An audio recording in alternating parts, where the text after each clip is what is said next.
All right. Hello, hello. Microphone check. 1 2 1 2. Looks like we are live today.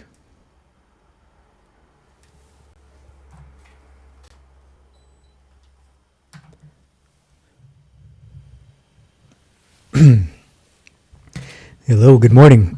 Whoa, turn that down. Hello, good morning, good evening. Today is Sunday, May 17th, and my name is Chris Legaspi. So today we're going to talk about proportion. This is part of a continuing stream series. I decided to, during this time of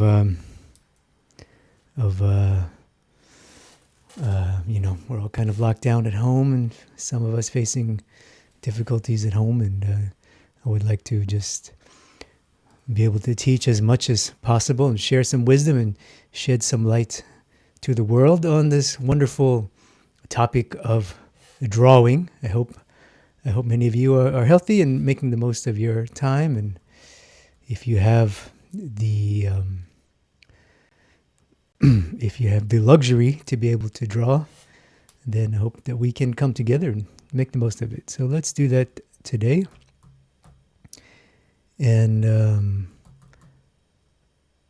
if you're watching me for the first time, or if you're watching on replay, comment below. Let me know, where are you located? Where are you watching from, and what time is it for you? I am currently in Thailand, believe it or not.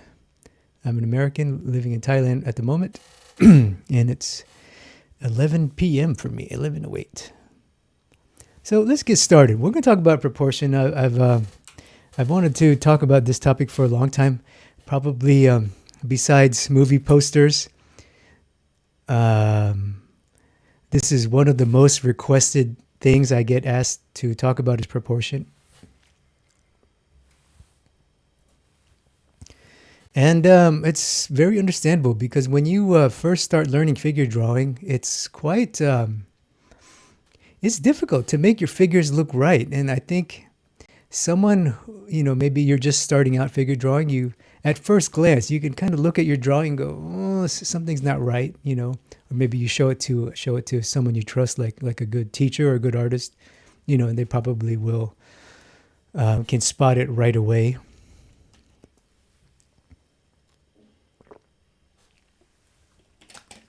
Excuse me. Now, for me, I've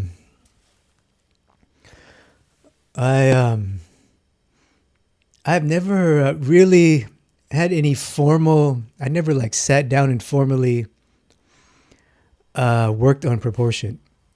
Believe it or not, I would say the closest thing I did to formally studying proportion would be when I was, I think I was 10 years old, and I got this wonderful book that changed my life. It's called How to Draw the Marvel Way. How to Draw the Marvel Way. It's a fantastic book. And, when I got this book, I just drew the shit out of this book. I mean, I copied the diagrams, and then I would try to draw a superhero and, try to, in a similar pose. That book, literally changed my life.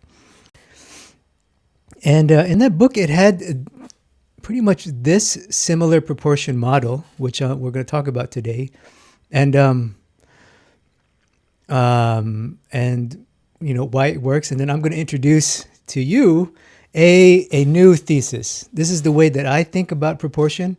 It's very, very simplified, and I think it might be helpful for you, because it's a little bit intuitive, but it's got some science behind it, some logic behind it. So let's start with what you see on the screen here is the formerly widely known, widely accepted Loomis model. If you're brand new to figure drawing, look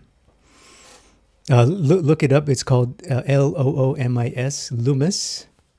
And he's one of the greatest teachers ever, in my opinion. He came up with this figure drawing system. He's an illustrator who taught a bunch of very good illustrators. And he came up with a figure drawing system that many people, especially people like me who work in entertainment, who draw comics, animation, we all owe homage to Loomis, and we all refer to the Loomis model. And one of the innovations that Loomis made was using the head as the measure. Using the head as the measure.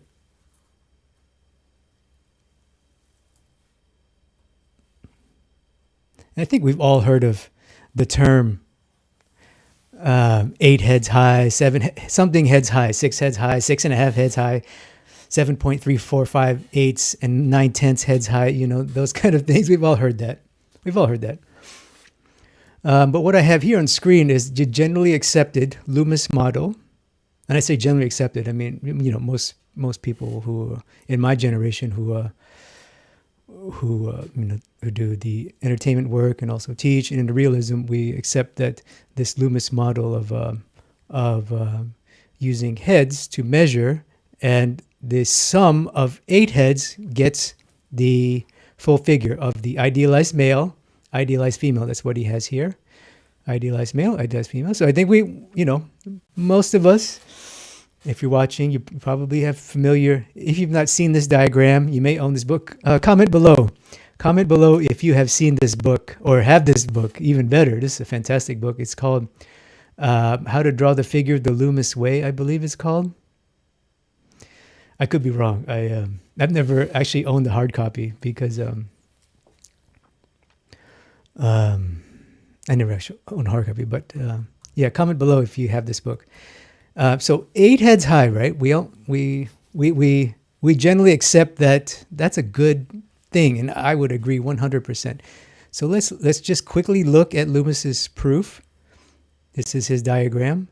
The man, if you take the head, right, you get 8. Take the height of the head from the chin to the crown, and you get all the way down to the feet, where the feet make contact with the ground or the surface. Boom, you have 8. Females, same thing. Idealized female, same thing. He also includes the heels of the shoes, which is very interesting. Very interesting. So 8 heads high, right? Now we can clearly see that this looks good. If you've never seen this, we can clearly go, okay, yeah, that looks good. If you have used it or know it, you go, okay, yeah, everybody knows this works. But what I want to point out today, and moving into my own thesis, is that the key to notice, like when I first look at this, I get really confused, to be honest with you. Comment below if like all these damn marks are very confusing to you.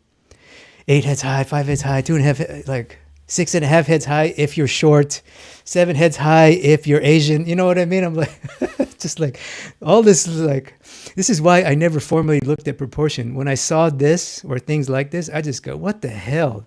That is very confusing to me. So one thing I recently discovered is that what's most important of this diagram and of this 8 heads rule is that there is symmetry, meaning the top is the same distance from the bottom. The top half of the body from the crown of the head to the bottom of the hip, or the center of the crotch, the groin, the genitals, right? This is where your legs, inside of your legs meet the bottom of your hips, right? Your genitals are here. We can look at that and go, yeah, that makes sense. But keep that in mind. Remember this. We're going to come back to this. That this is halves. If you split the human body in 2 perfect halves, this is how it would look. Top of the crown to the crotch, from the crotch to the bottom of the feet where they make contact. So what that tells me is that, and this is going into my thesis is let's take this rule, instead of saying the human head is 8 heads high if you're Superman, 6.5 heads high if you're 17 and you're Italian. You know, let's say the human body can be divided in half. In other words, the human body has symmetry. So that's the key word for today, is symmetry and the rule of halves. So that's what I wanted to talk about today. This is my thesis is on proportion, is that the human body has a symmetry, and that symmetry is everything can be divided in perfect halves. All right, so now I'm going to try to prove my thesis here. So let me oh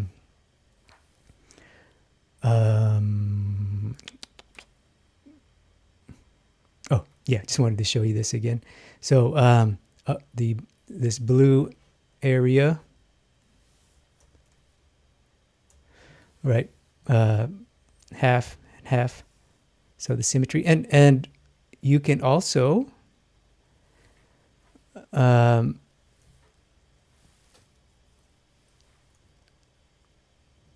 go horizontal. Whoops. There is a horizontal symmetry, right? We all know that. In the perfect idealized world, there's a horizontal symmetry. So the human body has symmetry. The ideal human body. Now, obviously, we're going to use this as a quote rule, and then apply it to our own drawings, and then we'll get into some demonstrations later. So that's my whole goal. I think I made this. I titled this video "Proportion Made Easy," and this to me is I think the simplest way to think about it is that let's just split everything into fucking halves. Not 8.5 halves, 7.5 halves, 6.5 blah, blah, blah, blah. Halves. Everything comes in halves. There's a vertical half, vertical symmetry, horizontal symmetry. And, this not only applies to the whole body, but each individual part. And we'll look at that in a moment. So the rule of halves. And, okay, let's prove the thesis here. So I'm going to, I really appreciate you guys. I can see the chat window. Thank you for joining me live here, or if you're watching on replay, thank you for watching the replay. I will, I'll probably stop in a couple minutes to answer some questions. I really appreciate you coming online today, wherever you are. So,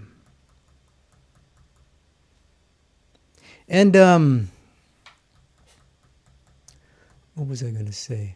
So, the human body has symmetry. And, I don't think, I haven't been to every art school in the world, but I haven't heard anyone else talk about proportion in this way, using the rule of halves. And I have to give credit to Kevin Chen.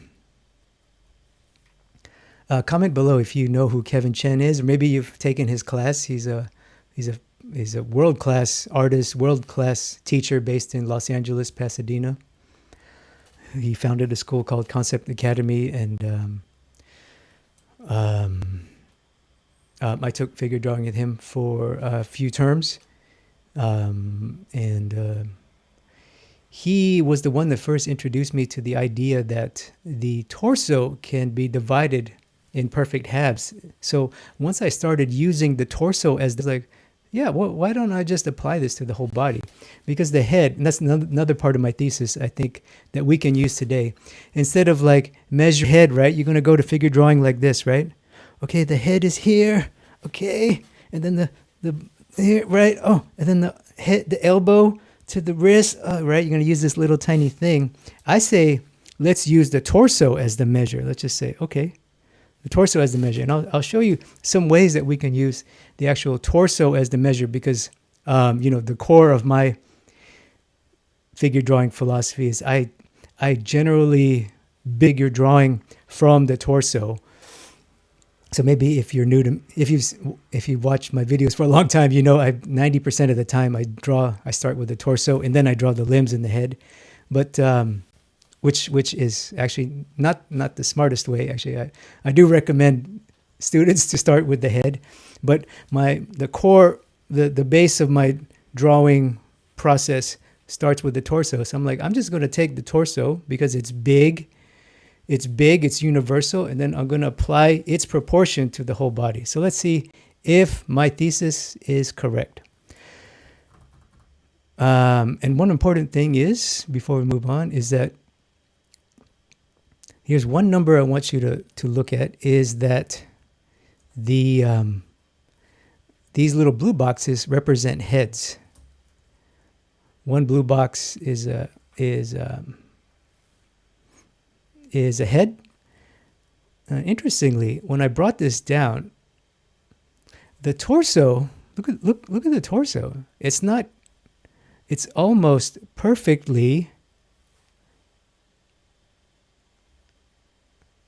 2 1/2, right? From the top of the shoulder to the crotch to the groin, 2.5 perfect head, 2.5 excuse me, 2.5 perfect heads. I'm like, isn't that interesting? Again, everything can be divided in halves in perfect symmetry. So just keep that in mind. The torso is 2.5 heads, and we'll keep referring to that.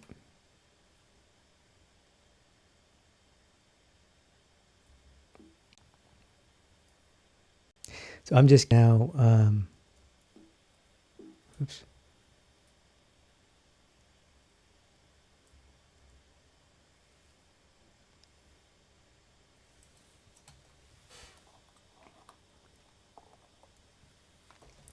If anyone here is,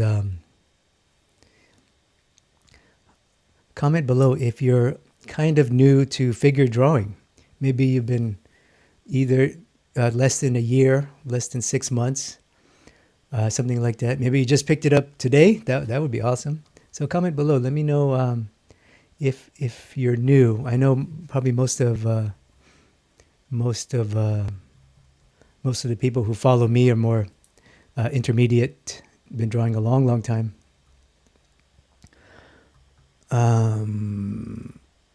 Where's my outline?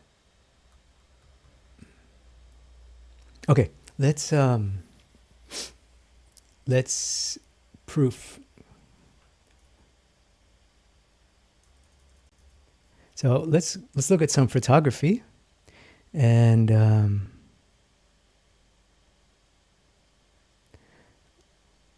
we'll see if my model is valid. Oh, okay, here's interesting. This is from a book called Athlete. Comment below if you have seen these pictures or have this book. It's called Athlete. It's a fantastic book. I don't own a physical copy, but it's got beautiful photographs of various world-class athletes, and you can just see the beautiful diversity. Look at that.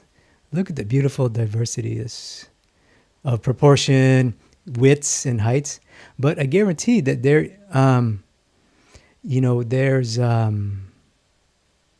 symmetry. And this is one thing that I'm trying to, why I say the rule of halves is making proportion easy, because, each one of these bodies, they're not 8 heads high. Some of them are 7.358 heads high. Some of them are 5.67 and 2/3 high. You know what I mean? It's like, if you try to use the heads model to measure, it's just like, it drives me nuts.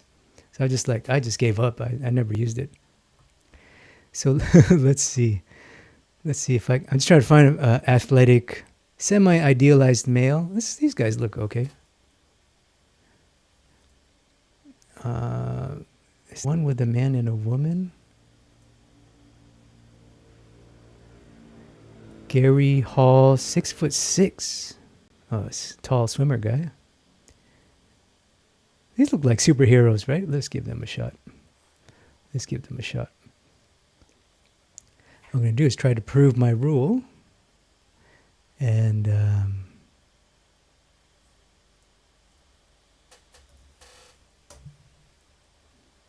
We'll see if there's any,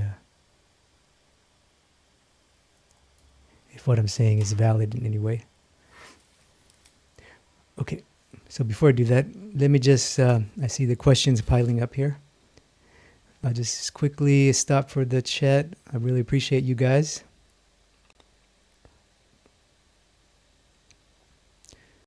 Hello, Sosha Mix. Yes, I will interact. Jenna Pool. Hello. Archana, is that you? Archana from Thailand? I have a friend named Archana. Or not. Hello.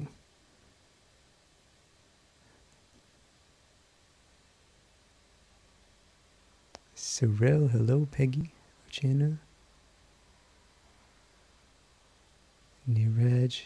Cirilla from Germany. Wow, 7 p.m. Welcome. Archana from India, 9 p.m. All right, great. UK, 5 o'clock, 6. Italy, France. Hello, Frederick, Nicholas, Daniel. Wow. Oh, my friend, Professor Art. Professor Art from Bangkok, Thailand. Good to see you, sir. Hello from Glasgow, Scotland. I think Stefan's the first Scotland I've had. Wow. Welcome. Thank you for joining me. Let's see. Figure drawing for all it's worth. Social mix. Yes.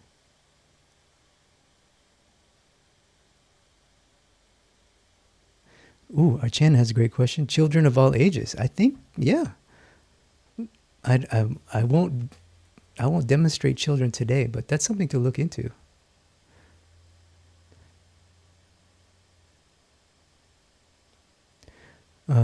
Starting with the torso.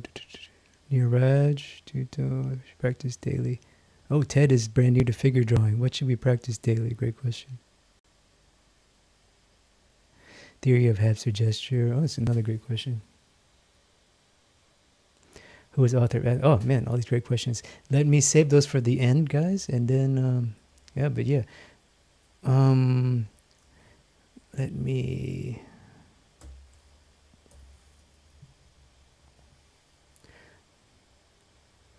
So his head is cocked a little bit.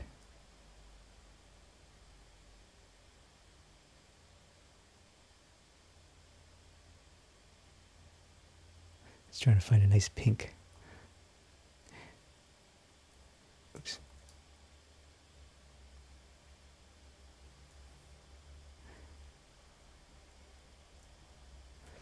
Okay, let's prove the Loomis rule. Wow, look at that. It's pretty close. Yeah. His head is cocked, so it's so this is symmetry. So this is proof of the female.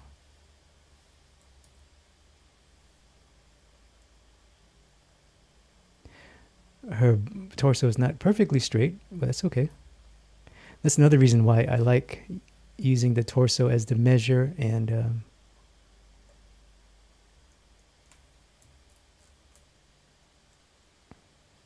interesting. Look at that. Well, that's not quite her groin. Let's move that up a little bit. It would be right there. Aha. But still, wow. Wow. This woman has interesting proportion. Now, I mean, she's not everyone will fall into this rule, the Loomis rule, but I think in this case, we can apply my rule of symmetry. So that's the initial reaction. So let's take the female.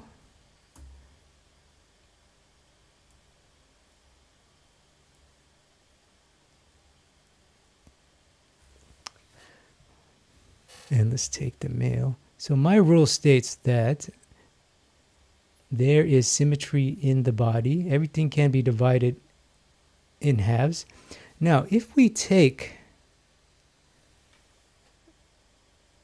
the human body, let's start with the torso. If we take the torso and divide it in perfect halves, so what we will arrive with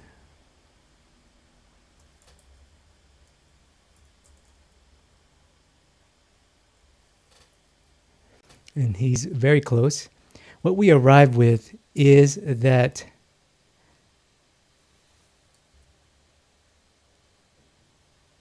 from the top of the shoulder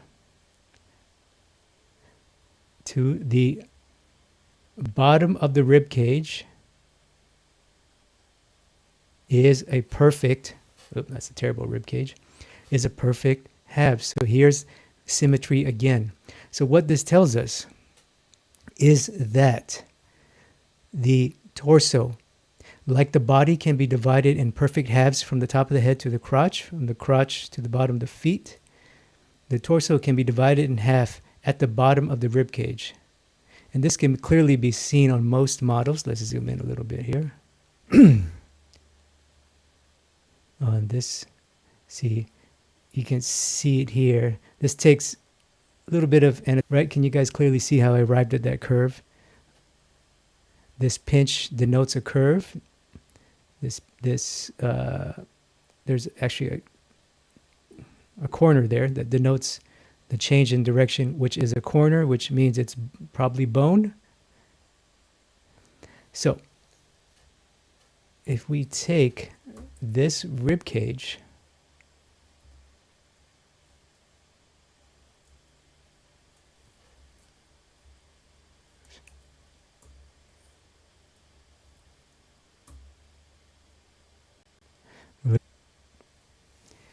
pretty close. So there is symmetry again. Now you may be wondering, well, that's nice. But how do I know where the hip is?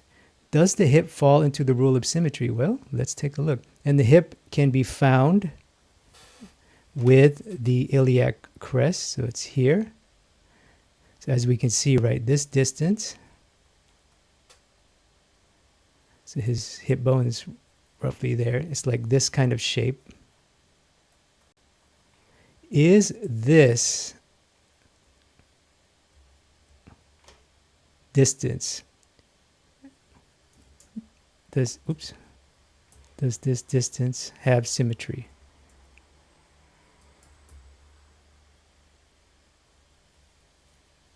Not quite. Probably 2.5 units. But anyway, don't get too concerned about that, because the most important thing is, in terms of proportion, when you're drawing your figure, is that, for me, get the proportion of the upper torso to the lower torso. And how do we do that? We just proven that it's a perfect halves. It's perfect halves. And maybe I should draw, because we're looking at things are, of course, they're imperfect, but our drawings. Okay, so that's an example right there.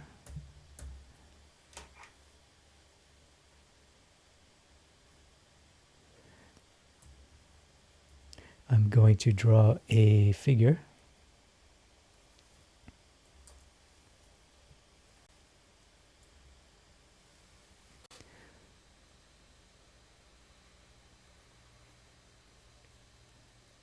From imagination.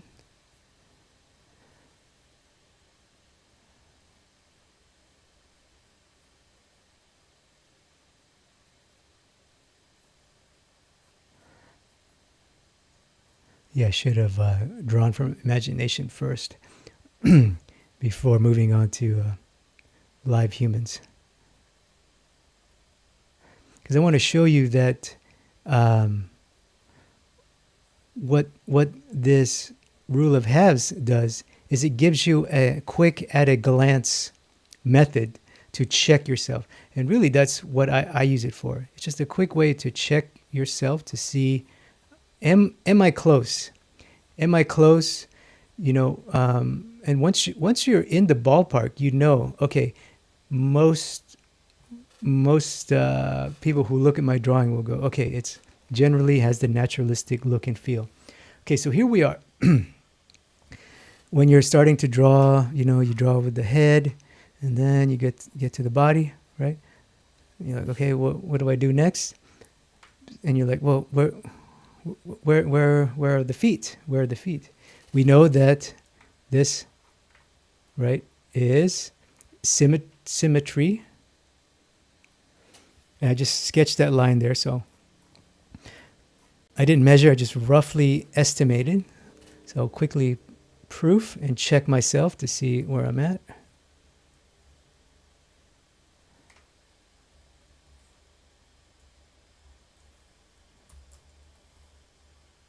Pretty close. So that was a guess, and I got pretty close, so that's pretty good. But you see how I arrived at that? I'm just like, okay, well, I know this distance will be where the bottom of the feet are. So I'm pretty close there. So now, you know, let's say this is a live figure drawing. I'm in really good shape. And let's say the, oops. The model's holding a staff. And he's got his, maybe he's holding something. I want to have his hand down. We'll talk about the arms first. Now let's look at the torso. Before we move on to the arms. Now, my torso looks pretty good to me, in my opinion, right? Proportionally. But let's give ourselves a check. We know that the torso generally 2.5 heads high, right? But don't worry about this stuff. We know that based on symmetry that the torso is right here to here is symmetrical, and from top to bottom is symmetrical at the bottom of the rib cage. So I'm going to draw my rib cage. You saw me when I first started this drawing. I drew the rib cage. So now let's check, and then I just guessed. I just threw a line down. I made a guess. His genitals would be there. His opening would be there. So let's just guess. Am I close? So let me check myself. Oops. Let's see if I can make a pink. Yeah. Am I close? Okay. I am not close. So that tells, well, I'm pretty close, right? It's pretty close. That tells me, you know what? I need to, oops, where is it? I need to come down a little bit if I want to be naturalistic. Now we saw that, and we know that every human body is different. But that's what's great about this, is that it gives you a quick, at a glance, like check for yourself. So I knew that, okay, now I'm pretty good. Now I'm pretty good. So this would have to come down a little bit. Now let's look at the legs. So the legs, we know from here to here, the legs are 4 heads high, right? They're halfway, starting at the crotch, the groin. Now you may be wondering, okay, so my leg is about this thick, right? But where's the knee, Chris? Help me, Chris. Where's the knee? Well, guess what? The rule of halves applies to the knee, center of the knee.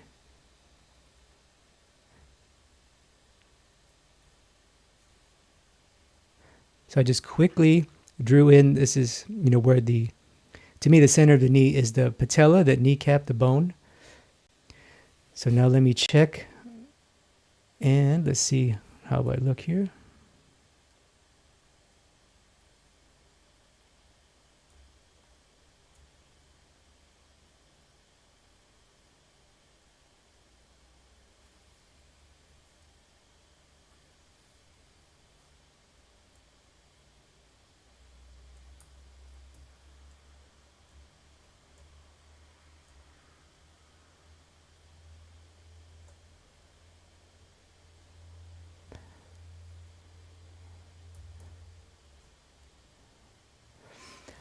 Okay.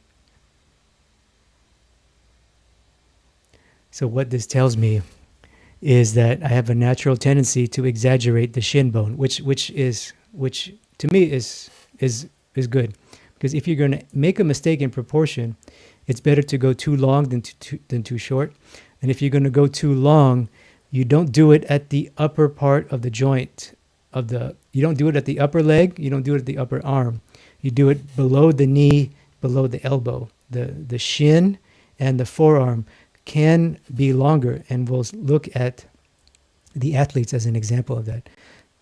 So if I want to be perfectly symmetrical, I would have to move my either lengthen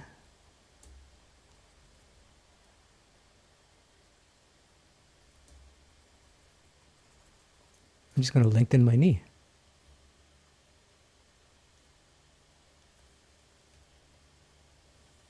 I'm just going to lengthen my knee.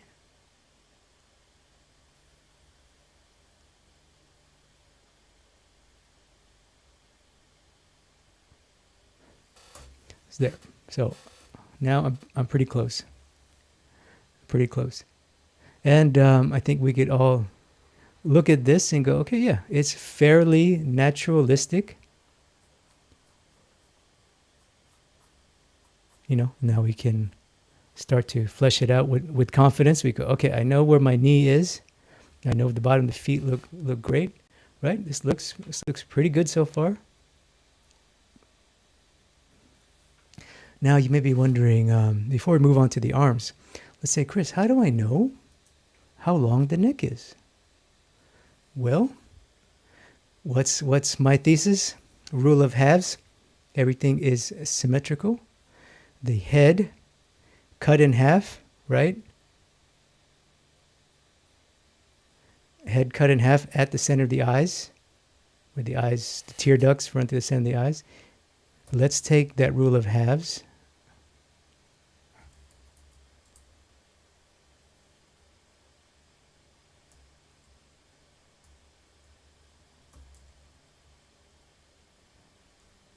And apply it to the neck.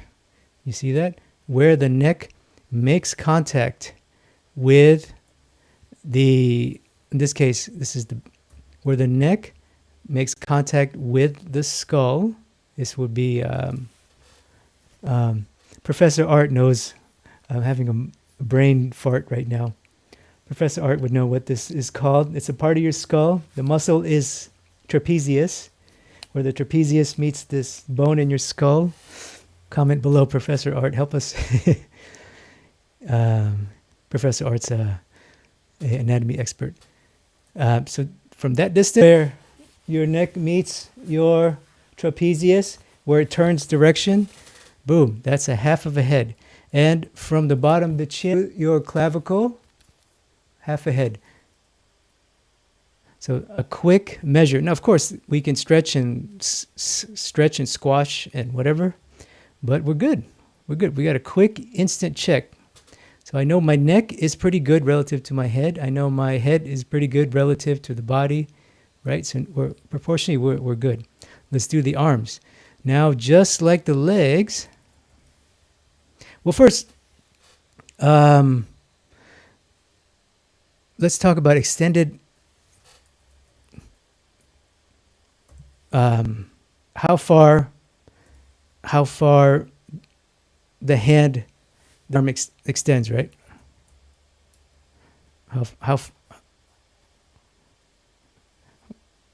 Where do the fingers go? The fingers go. And this is another general. It comes from Loomis, but I learned this from that book, How to Draw the Marvel Way. Is a little the tip of your finger, your big finger, middle finger, goes a little bit past halfway. So that's just a nice general rule. Not quite halfway, but make it go a little bit past, and not quite the knee, obviously. If it's at the knee, that's wrong. So just based on my drawing, so this is roughly halfway. I know my finger will fall about here, right? So I'm just going to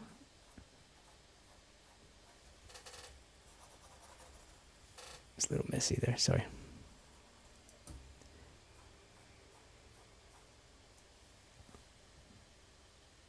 So I know I'm going to roughly end up here.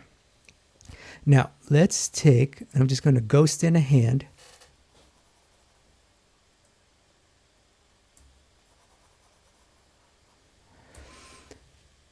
Let's take the rule of halves, and we won't include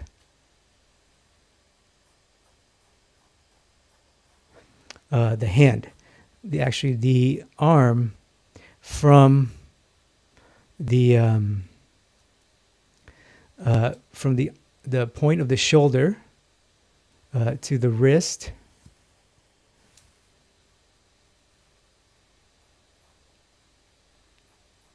If we divide that in half, that gets us to the pit of the elbow and the point of the elbow. So it's actually the arm without the hand and the wrist, because the wrist is also its own separate unit. It goes arm, wrist, hand. And this is one thing I learned from John Asaro.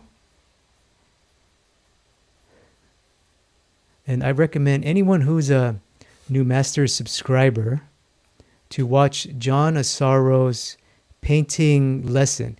Now, it's a figure painting lesson, but chapter 1 is about drawing. And in chapter 1, he talks about the hand. And John Asaro is first generation Frank Riley. He's the closest, I believe, he's the closest living person to Frank Riley alive today, I believe.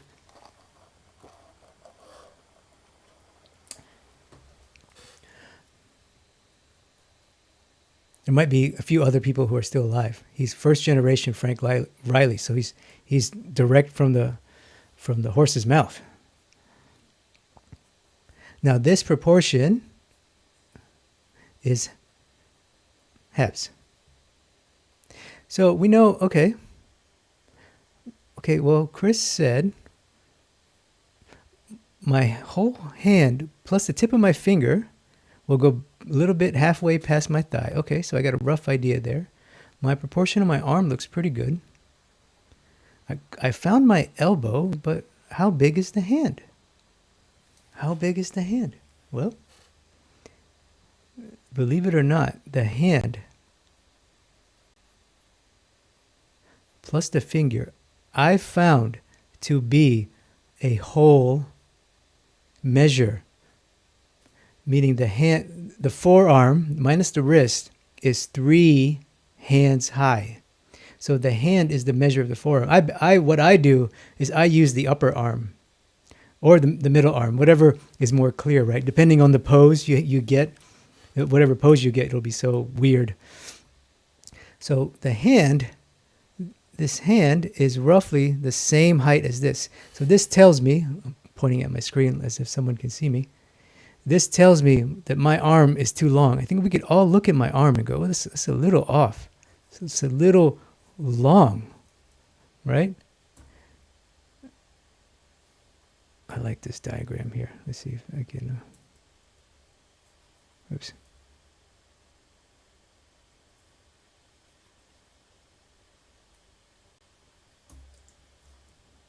Look at that.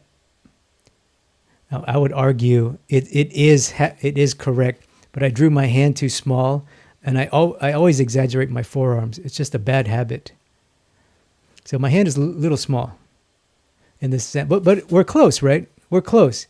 Yeah, it's not perfect, but we're damn close. It's proof to me. It's enough that will give you a quick glance. At a glance, go, okay, whoa.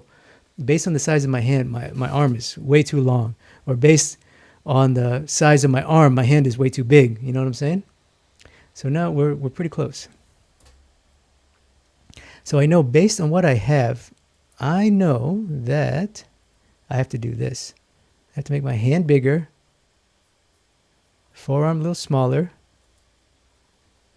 palm bigger, and we'll talk about palm in a second, and bring up, my fingers are a little too long.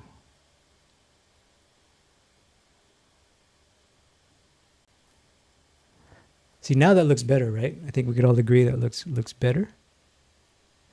Now you might be wondering, Chris, okay, well, the hand, what about the fingers?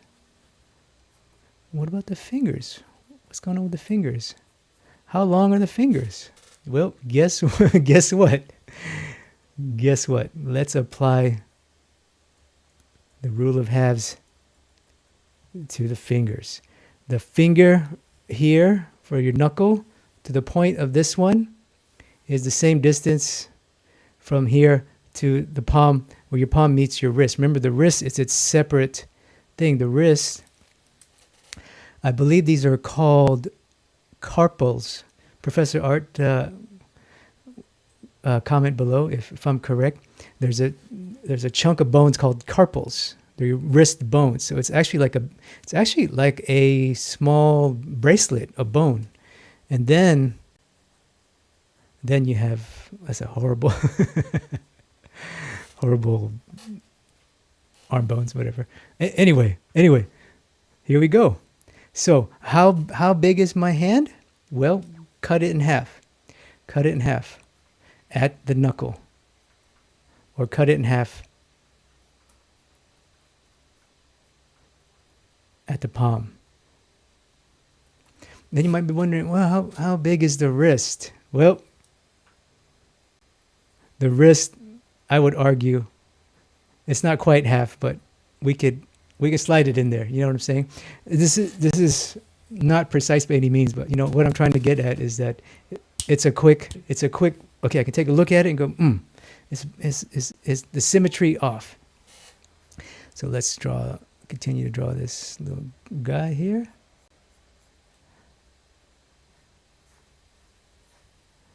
Now, depending on the foreshortening, this can proportionally can go crazy, but we know that it would roughly be here. This hand with extended fingers, that's the wrist, will roughly be here. This here, this here.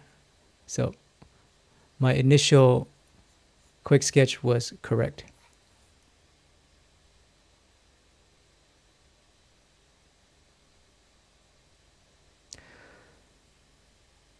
All right, so there's the rule of halves all over the place. Just a quick review. When in doubt, split everything in halves. From the top of the head to the crotch, from the crotch to the feet is 2 perfect halves. Now, from the shoulder, top of the shoulder to the bottom of the crotch, if you split that in half, you get the rib cage and the 2 sections beneath it, the abdomen and the hips. The legs can be drawn in 2 perfect halves. The arms can be drawn 2 perfect halves, minus the wrist and the palm and the hand fits into 2 perfect halves. Fits into symmetry. So this is all nice, but let's apply it and let's see it in action. Let's do another quick proof. Oh my God, I got... let's quickly look at...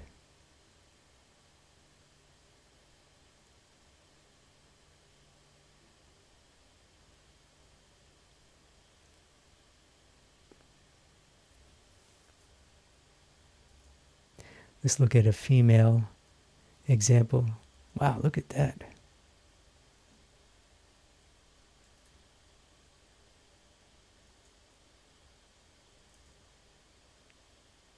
Definitely a lot of variation there. Let's see.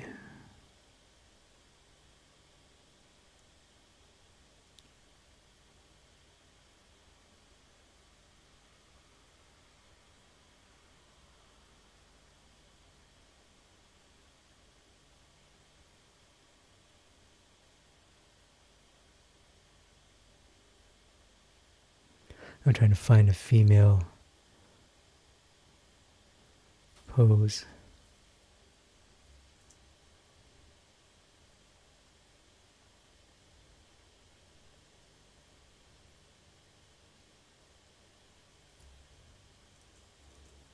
It's too small.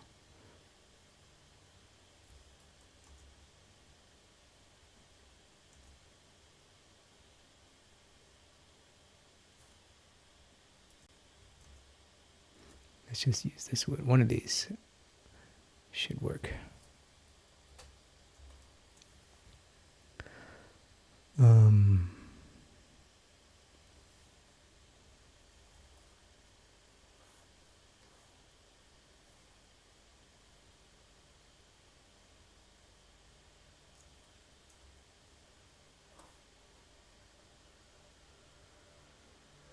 She's on her toes. Adventure racing, swimming, pole vault, gymnastics.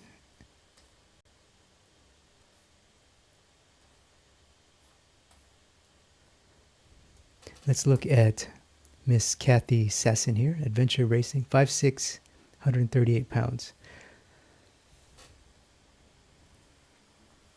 Now, if I were to quickly draw her, I would be using the rule of halves. Let's see if the rule can apply.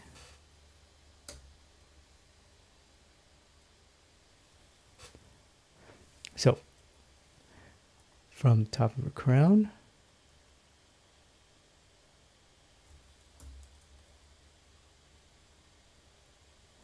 so in this case, just like the last female I drew or examined,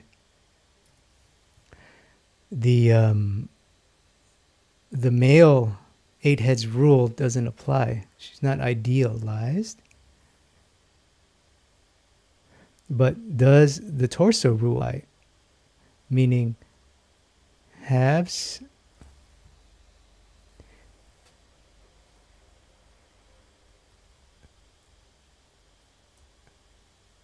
you can clearly see the bottom of her rib cage, right here. So it's right there. And boom. It's pretty close, right? Pretty close. Let's look at the leg.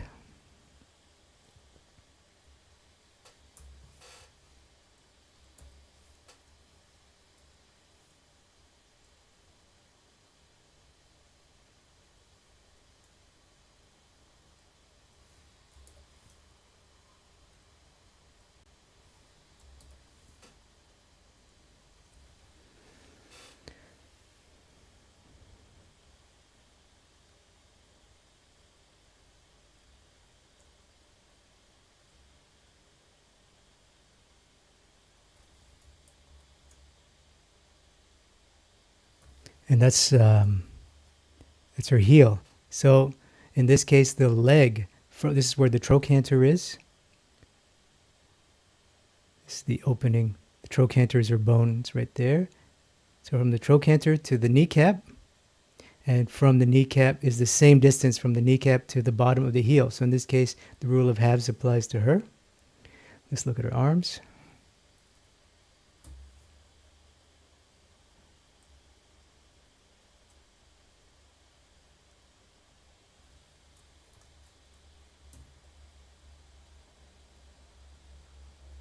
Look at that. Interesting. In this case, her lower arm is quite, maybe I'm not measuring correctly. In this example, you would shrink. Here's the point of her shoulder. Acromanium process, I believe it's called.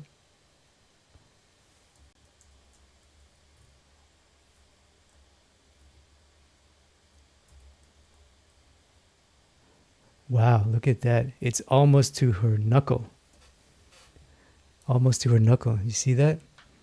So this is an example where her lower arm is actually proportionally shorter. Let's just quickly glance at this other female. Like, look at, wow, let's look at this one. I have a feeling that her lower arm will be much longer.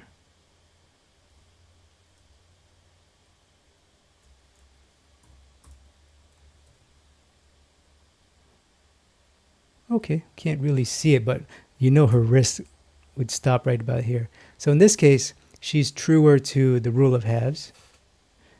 Interesting.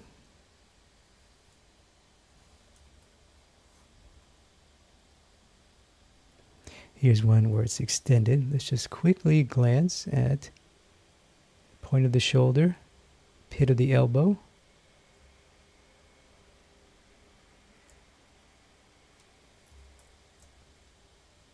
Okay, so she's closer. You see that? This is, in this case, she falls at the bottom of the wrist. But if you were to draw her, you would get pretty close. You would get pretty close. Very interesting.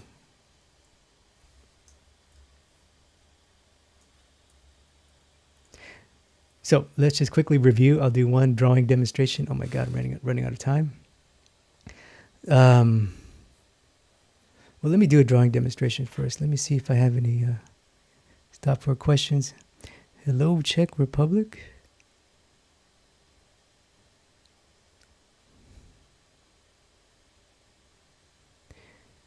Stephen Brown, gesture drawings. Yes, was the author of the athlete book.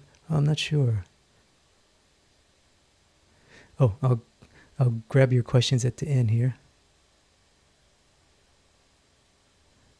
Okay, Jawad mentioned landscape. All right, Czech Republic, subscriber of new mess. Oh, Peter. Hello, Peter.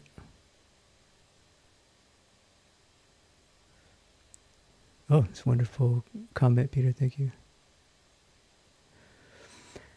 John says, is forearm longer than the upper arm if you consider the wrist? Yes. Yes. Now, as we saw on some human beings, it's not. So, but when you're drawing, let's see. I think we will best see this in action if I draw something. That way,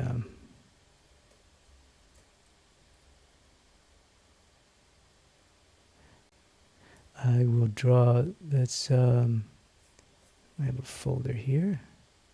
Oops. Okay, let's draw something.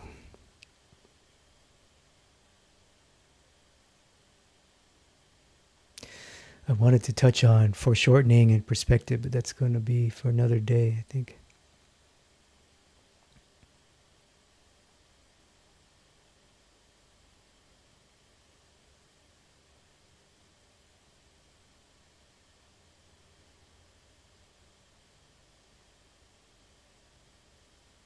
Just trying to find something to demonstrate on. Probably doesn't matter too much. Okay, this is good. This is good. Okay.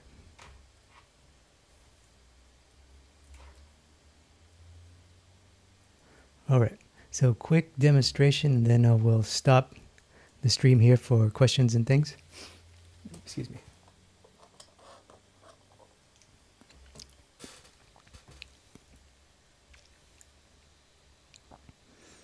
Okay.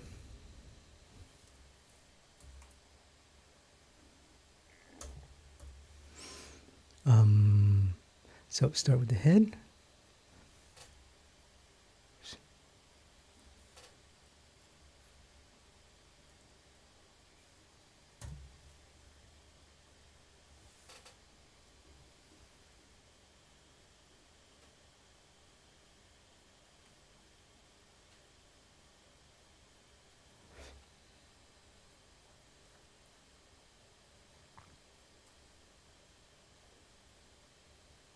Now I can't see his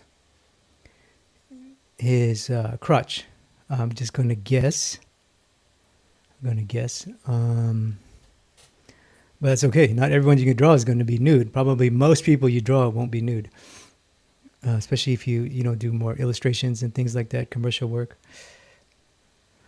So I know that from here to here is the same distance from here to here. So what I'm going to do is I'm just going to guess it's right there. That's a guess. From experience, I'll probably get pretty close.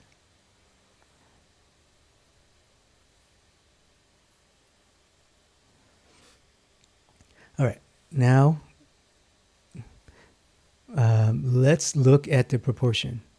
So I'm just going to draw a center line just to give me a little bit of roadmap. His rib cage, we can make it a little bigger.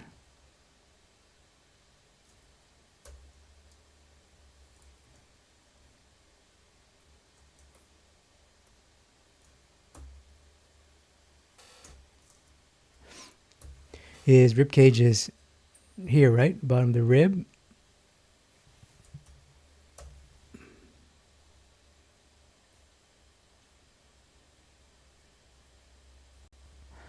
Pecs, guess where I put the pecs? About halfway, pectoralis, halfway. So everything is like half. I'll put the thing halfway, even though it's not always on everybody. Just gonna make it easy on myself for goodness sake. And then I'm gonna zoom his groin is here. That little fold under his abdomen, his belly button would be here. So it needs to be more of a curve. So right away, you guys see at first glance, his torso is too long relative to the head that I've drawn. So I can go two ways. I can make the head bigger, which I'm kind of doing, or I can make the torso shorter. Since I have a computer, I can easily erase. Why not make the head a little bit bigger? Now it's starting to feel proportionally better. Do you guys see that? Pretty good. So we know that we can quickly check, right? We know that from here to here is 2.5 heads. If you want, but let's do it for the sake of this drawing. 1, 2. Oh, sorry, 3.5. It's 3.5. That's what. 2.5. 2.5. So what I've done is, oh, yeah, I was right. And the half is here.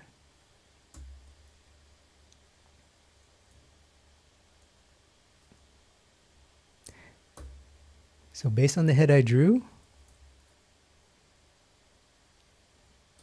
my measurement will be here. So I'm pretty close. I feel pretty good about that. I am going to leave that as it is. So my guess was close, but do you see how it's like a quick check? It's a nice quick check for myself. And I feel confident moving forward. I like to flesh out the legs before I move on to the arms. Damn it.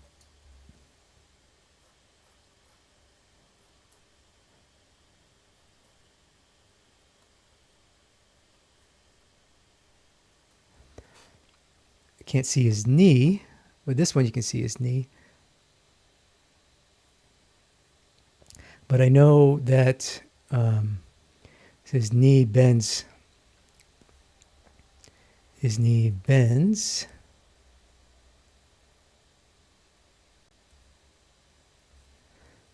Where that piece of fabric is, so.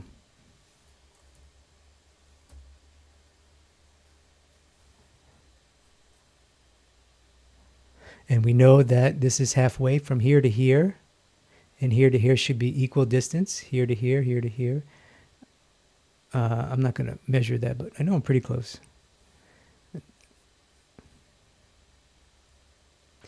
We know based on our original measure, this is pretty close.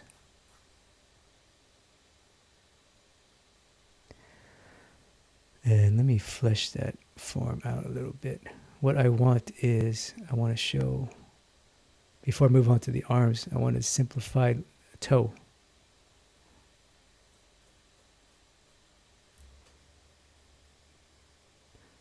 All right, I feel pretty good about that. Now, what I do when I draw arms and when I think of proportion, well, I think of the gesture first. So I'm just going to gesturally draw the arm, and I'm going to rotate. This is not a comfortable angle at all, actually.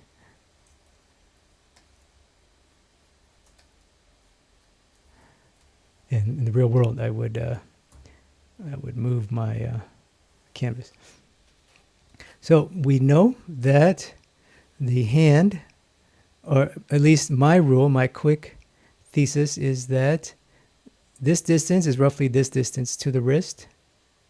There. This wrist the palm, the finger. So the palm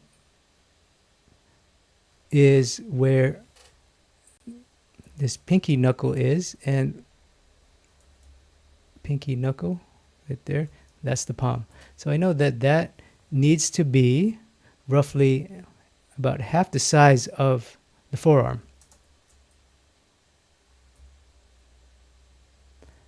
I feel pretty good about that. I could do a quick check, just a quick check.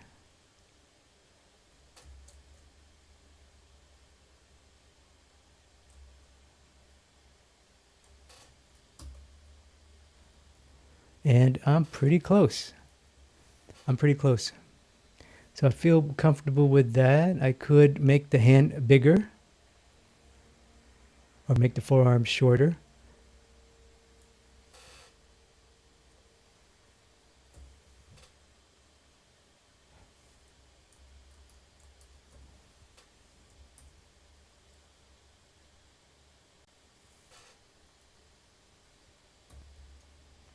But I feel pretty good about that. I'll probably make the hand a little bit bigger.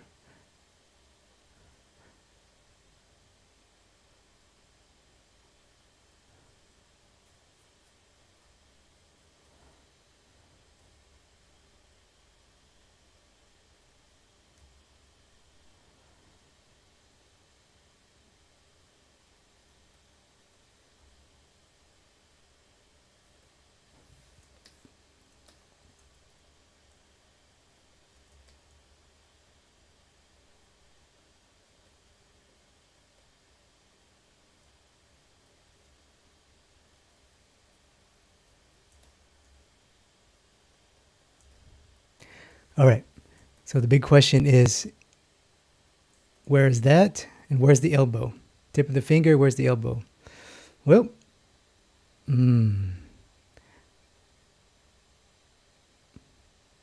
know that the arm, the finger, so this is tricky. We can't see his knee, but I'm going to assume because the fabric is here where his kneecap is, so his kneecap is slightly below the fabric, right? That means, so his kneecap will be here.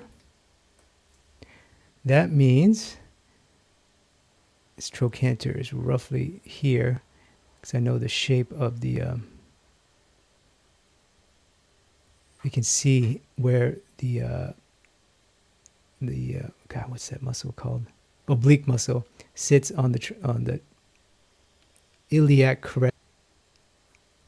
Anyway, so this is where I'm going to measure. I'm going to measure from here.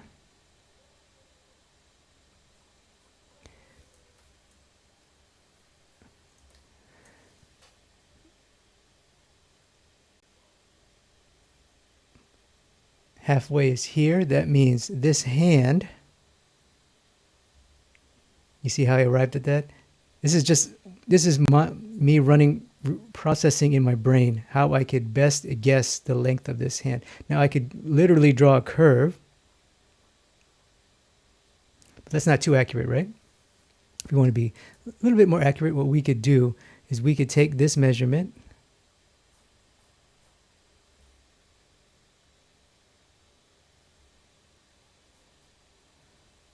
we know that this measurement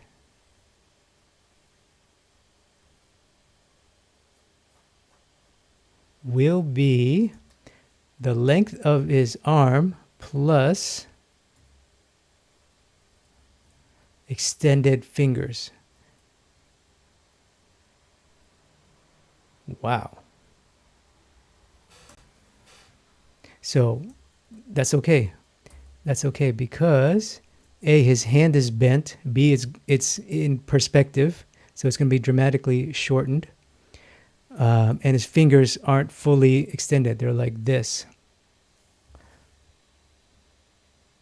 But we know that based on that, if we're in this ballpark, that would be his hand fully extended and perfect perspective. That's same perspective as this leg measurement. we know we're pretty close because what this is telling me is that maybe this measurement is off.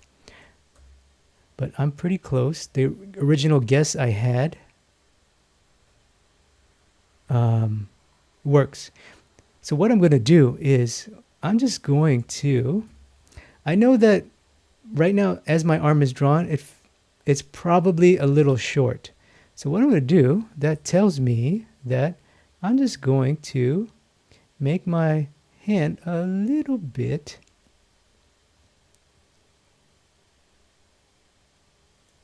right, a little bit longer. It was here, it's just going to be here. It's going to be a little bit longer. And I know I need the box of the wrist. The wrist includes that little nugget right below this bone.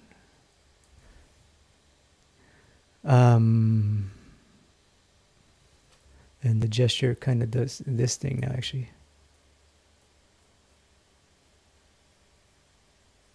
This is another thing that Asaro does. He does this beautiful curve to everything.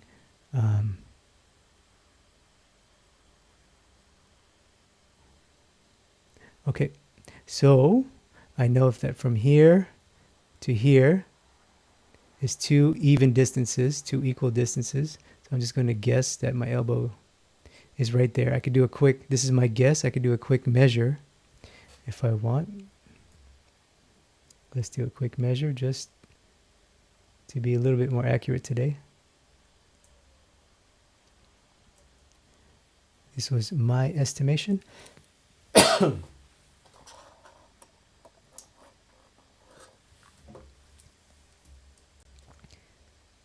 Okay, I'm pretty good. My estimation is pretty good.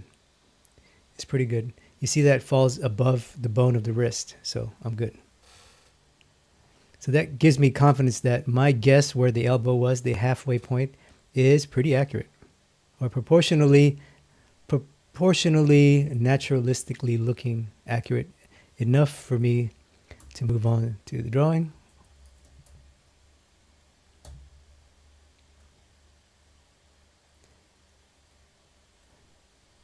That means, you know, this is a whole other topic too, is how to flesh out the form and the detail. It's a whole other topic. This is really uncomfortable for me. So this arm looks so terrible. Okay, where is it?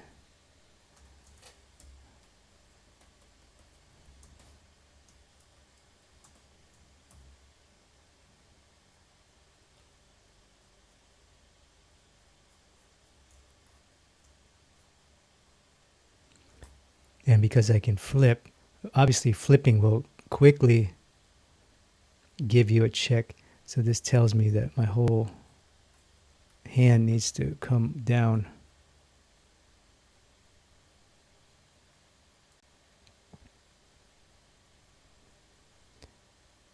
And then we can, use the rule of halves to measure the palm compared to the wrist.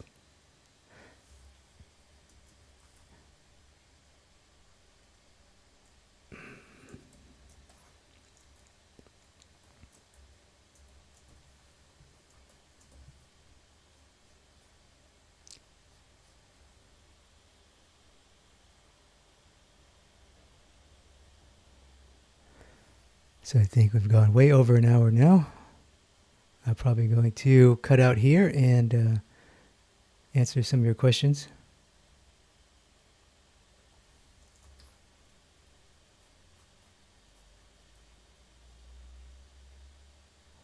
I hope that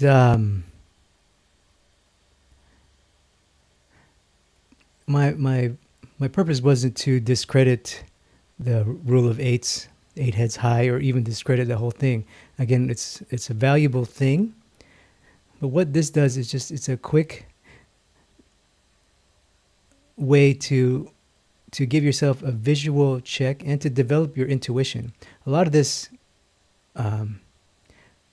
proportion will come intuitively with time, but if you can think of it as, okay, well, the human body can be split up in halves all over the place, from head to toe, from torso, from shoulder to crotch, from shoulder to wrist, from wrist to finger, right? From hip to knee, from hip to the toe. It'll give you a quick way to quickly give yourself a visual check. Because a lot of times, I know many of you are maybe you're in a remote place. Maybe all you have, you don't have a good teacher, or you don't have a good professional artist that you trust, to help you, or you don't have, you're not in like a formal school. You don't have, feedback. You don't have a critique, someone to help you, to say, hey, your proportion's off, which is very helpful. And that's what my purpose of this was. This is how I visually check myself. So when you're drawing at home, and maybe you're obviously we're all at home right now, but maybe you're not a professional artist, or you're in a remote location. I hope that this is a way for you to just another tool to give you a visual check. Let's say, okay, I know that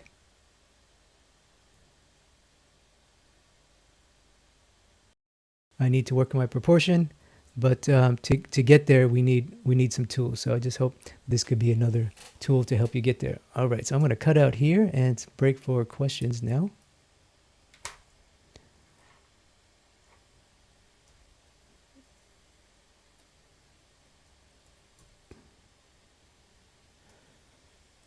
Yeah, forgive me if I don't get to all your questions.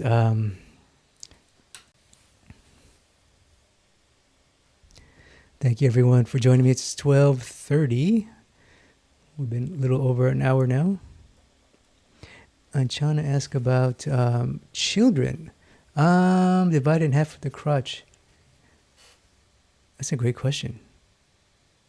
I don't know, but it's also in the Loomis book, Archana. That's a great question. I rarely draw children. But one thing I do know, and that's the beautiful thing about the rule of halves, is that maybe the child's head's ratio is not 5 or 6/8 heads, whatever. But we know that on a child, from the top of the shoulder to the bottom of the hip, halfway will be the rib, and then we can use that to construct everything, from here to here is halfway. So that's again why I advocate for this rule of halves.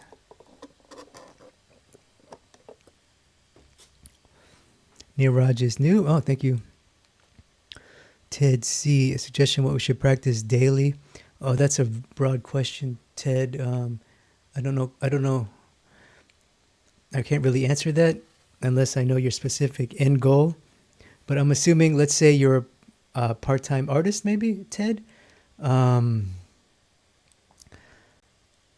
maybe you're transitioning to artist. I would definitely draw figures as much as possible and start with gesture. That's kind of why I wrote my book, Life Drawing for Artists. It's an A to Z guide. It's a very beginner-friendly A to Z. Like, if let's say you're a computer programmer and you want to learn realistic art. Someone like me says, "Hey, you got to learn figure drawing. What the hell do I do?"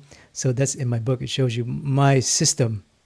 And it's not really mine. I didn't invent it. All of those things I got from artists, way better than me. And all the knowledge comes from Europe. Actually, all of our knowledge has the same source. So that's what I do. I would draw figures. Try to draw from life.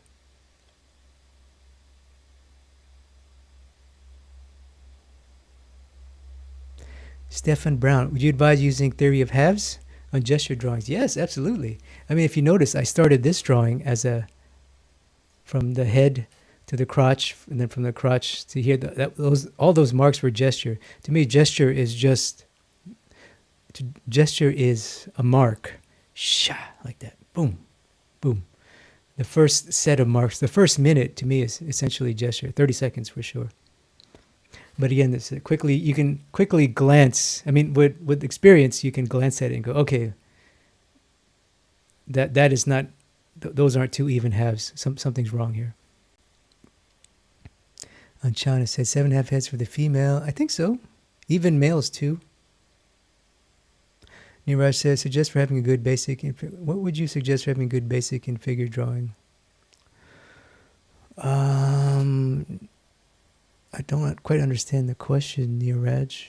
Good basic in figure drawing?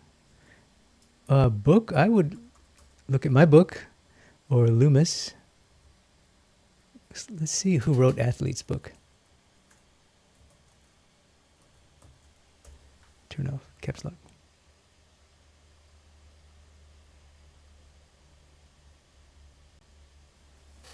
Athletes.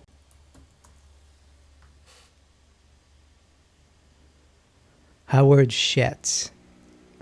Howard Schatz wrote that book.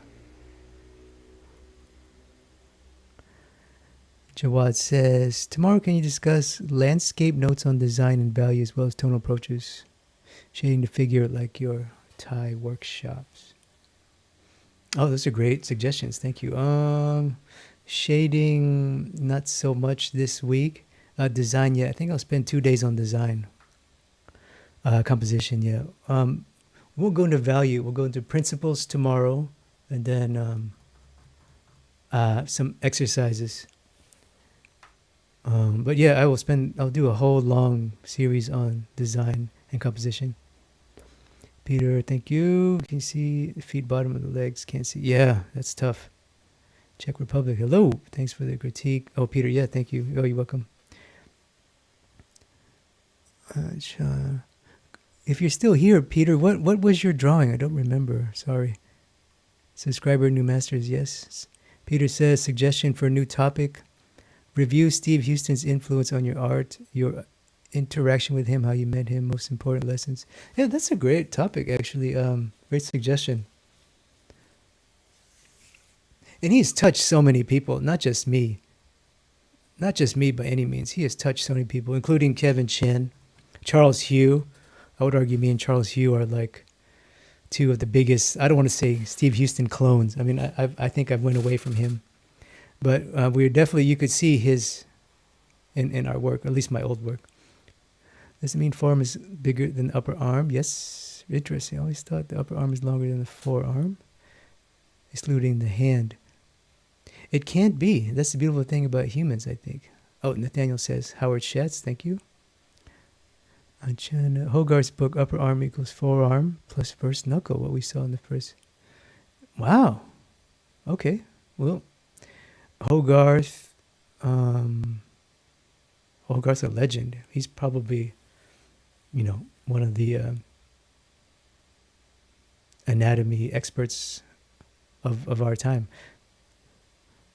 Hey, Chris, Mark says, hey, Chris, have you watched old black and white Robert Beverly Hale anatomy lectures floating around YouTube? I think so. Yeah, he's a legend. I need to look at those. D. Walker says, how you feeling today? Oh, yeah, I feel great. I'm a little bit, my sleep schedule is all messed up now because I'm doing these streams at night. I should be in bed right now, actually.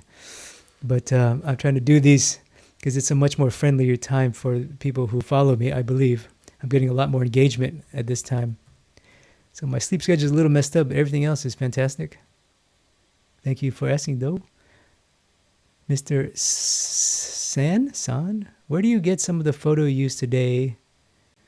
Oh, from drawthis.com. This image is from Draw This. And Shanna said, dividing halves easier than thirds. I agree. That's why I use this rule for myself. Hello, Baran. Johnny says, what made you improve faster? How long did it take you to learn gestures and rhythms? Oh, well, that's a great question, Johnny. And I've loved this topic.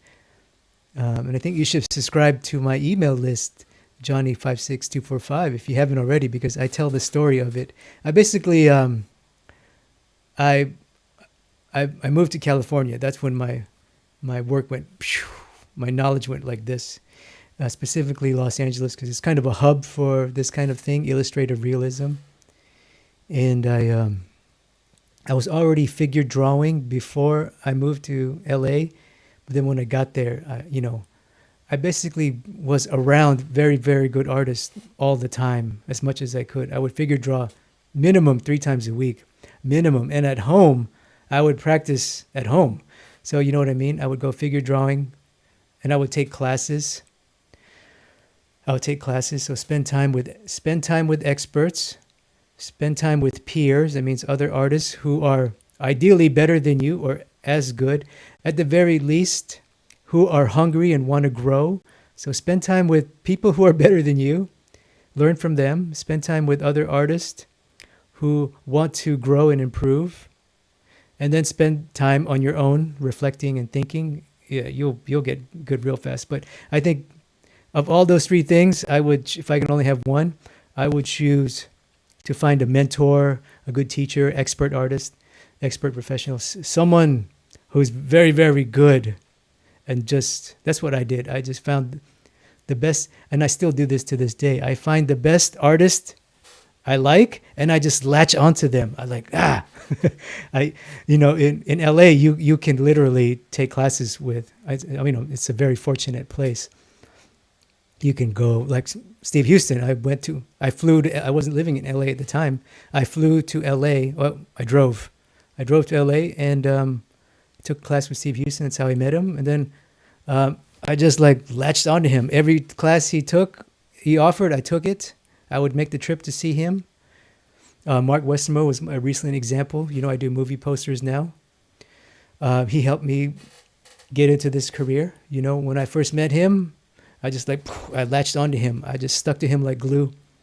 So that's what and that's true not for art, but for any industry. Anybody who wants to get good at anything, whether it's business, violin, sports, right? You want to find someone who's very good and just like do whatever the heck they tell you. That's my philosophy. I hope that helps. Yeah. How loose can you be with proportions when you're making quick sketches? Yeah, quick sketches is kind of broad. If you can be more specific, but typically under 5 minutes, I don't pay attention to proportion at all. But if it's over 5 hours, yeah, for sure. If it's like a 2-hour drawing, 100%, I would be very careful. Any drawing longer than 2 hours, I would be very careful and measure.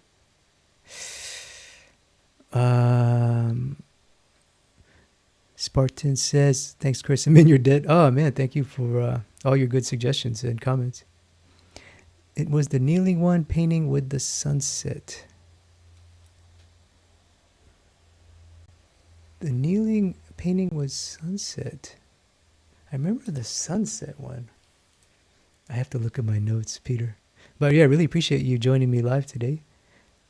Johnny says, I live in Compton, so I guess it's pretty close. How do you find these classes? I love to live with other artists. Oh, you live in LA? Oh, man, you're in the hub. I mean, unfortunately, right now, there's no damn figure drawing. I would go, Johnny, and I recommend this for anybody. I would go to meetup.com and find life drawing. Meetup.com is a website where you can find meetups and activities when things reopen, and find life drawing. In LA specifically, I would go to Concept Design Academy. If you're serious, I would go to Concept Design Academy. It's in Pasadena. It's not too far from Compton, maybe an hour drive in bad traffic. And I would take classes there. I would start there. And then from there, you will meet other artists. And I believe they're around $500 for a 10-week class, which is outstanding value if you compare it to a proper, like going to a proper university. Yeah, Carlos mentioned Gallery Girls, virtual drawing, correct. Yeah, and Gallery Girls, when things reopen, Gallery Girls, I'm sure will be doing local live events in LA as well. They're an excellent group. I've gone to many, many, many, many of their events. Many of their events.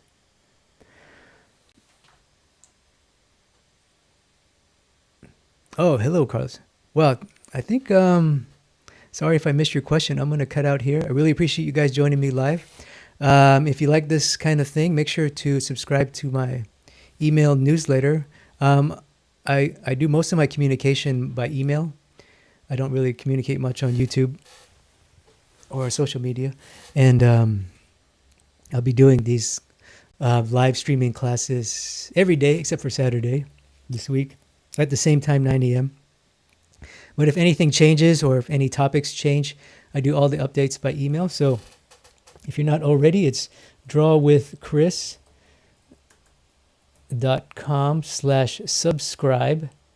And you can just enter your email and I send out all the updates as well as invitations to private classes. I do, from time to time, I do private classes only for email subscribers. I don't make them public. And I also have some private videos that are quite helpful. Yeah, I do a lot of stuff that I don't release to the public. So yeah, I appreciate you. Tomorrow at the same time, tomorrow's Monday. Tomorrow's topic will be design. So probably besides movie poster art and movie poster art. See, I should be in bed right now. Movie poster art, anatomy, proportion. Design is like the one thing I get asked a lot about. So I'm going to spend a few days on design. I'm going to talk about, just like what we did today, ways I think about it to make it simple. I mean, design is kind of complex, but I'm going to share some ways that I think about it that can help you self-study and self-evaluate and help you to look at the world in a different place. Because, in my opinion, the part of being a good draftsman, a good drawer, is the ability to design. I know, like, most people who like to draw or paint, they think, well, drawing is just a series of lines, and if I do enough lines, I'll come up with something good. But it's actually the longer you draw, you'll realize that it's actually not so much this, but it's a careful there's a careful science to the lines you make, and that's design. It's the science of how you arrange your marks and shapes. So anyway, that's going to be tomorrow's topic. Thank you for thank you again, Peter, for your comment. Thank you so much for joining me today, and I hope to see you in class tomorrow. So until then, take care.